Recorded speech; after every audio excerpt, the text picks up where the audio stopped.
took a grand birthday trip this year in January. Went to Europe. I highly recommend going in the off season, except to Greece because nothing's open. Tell us what you want to know. We'll talk about our experience. When y'all got there, what did y'all do? Mind you, I didn't go. We ate. The shopping in Italy is amazing. I highly recommend Florence over Milan for shopping because it is like the leather and cashmere capital of Italy. Since it was your first time in Italy, how did you like Italy? It was my first time in Italy and in Greece, and we went to Rome first because I wanted to be in Rome for my birthday. And I will say, first thing, gelato. Every day is a day for gelato. What is gelato exactly? A healthier version of ice cream. When I looked it up to see why, because since I ate it every day, the fat that it's made with is actually less fat than ice cream, so it's actually healthier for you. I'm a savory girl. I could live without every sweet in the world, but just sit me in front of the pizza oven and I will sit there all day and I will eat everything that comes out of the wood fire. It's different. And we made pizza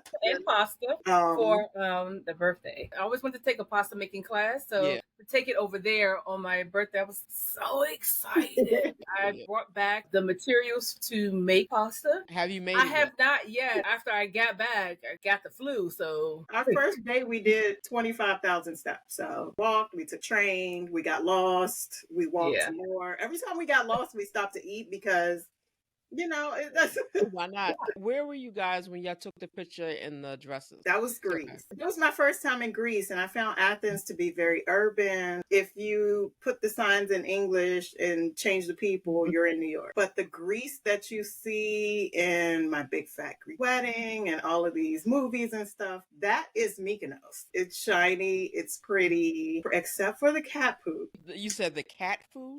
Cat poop. Cats are everywhere. And that's a thing. It's a thing. Our waiter told us that they came with the island. Cats follow you around. They only eat chicken. They're very bougie cats. Yes. They only eat grilled chicken. Literally, the cat was blocking the door to the restaurant and it was raining and we were trying to get the cat out of the way. The cat was like, no, open the door so we can go in. So once we opened the door, the cat went in and would not leave. The day we were leaving, the cat followed us all the way out and literally sat there with us like to say bye.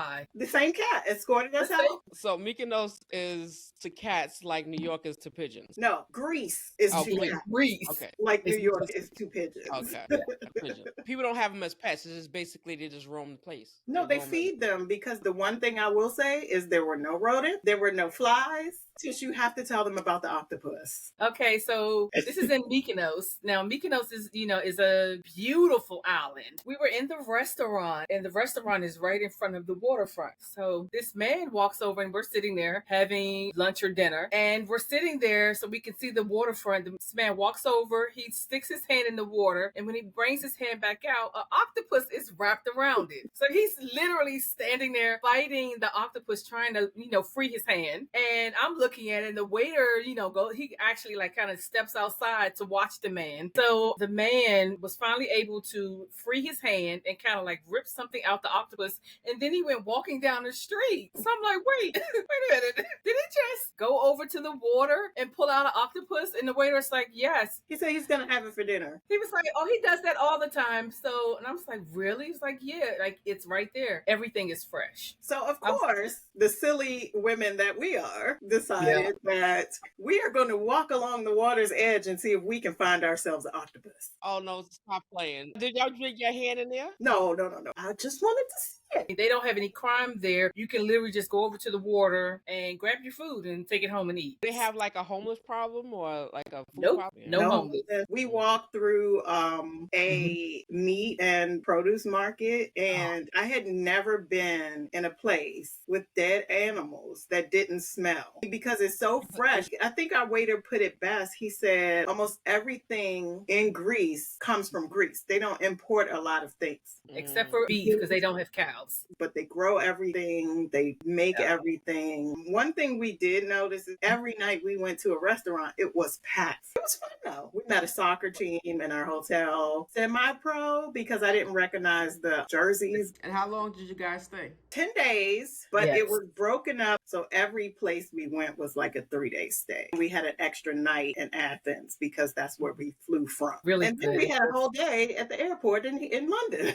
In the airport, you didn't go outside of the airport. Well, we wanted to, but when we looked at it, it was like an hour to get through customs, 40 Mhm. minutes to get to Piccadilly Circus, Yeah. 40 minutes to get back, another couple hours to get back through customs. So it just wasn't worth the risk. In Greece, we tried these Greek donuts and they had this honey over it. First of all, the honey was clear. Mm. That was something completely new. I'm like, wait, it's not yellow? Nothing was super sweet. It was just the right amount of sweet that you get that Mhm. satisfaction from having dessert, but it's not like eating a whole birthday cake.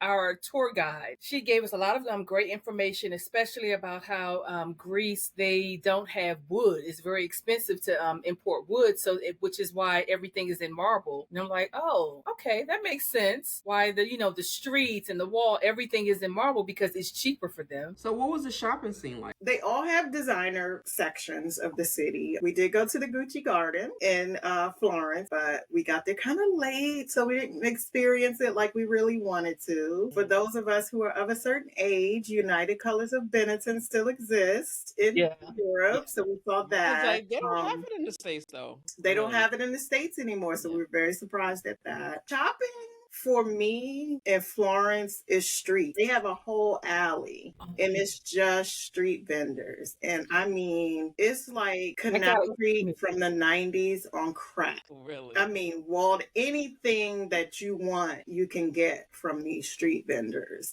We did have a very interesting debate about people not wanting to go to Milan. So we took a cooking class and it was us. We were the 2 Americans, 3 young ladies from Sydney, Australia, 1 lady from Kuwait, and the sort of co-teacher and her son were Italian. And we got into discussion, and the Australian ladies were saying how much they hated Milan. They took the day and they went to Milan and they were extremely disappointed in it. And we were like, well, why? And they said, well, it's just very commercial. So I guess most people who go to Italy want that authenticity, but Florence has my heart. I definitely want to go back. The good thing about both Italy and Europe in general is you can take the train everywhere. Every day I went somewhere different, and I went to Pisa and Lucca and Florence and Rome, and I went to all these places on the train. I had a rental car when I went, and I parked that car and I took the train everywhere. Now, see, when I went, I was speaking broken Italian, but now they do everything in English and Italian, which was cool. Right. It was a really good trip. So that was their trip to Europe. And if you have, what was your favorite place? Please leave it in the comments.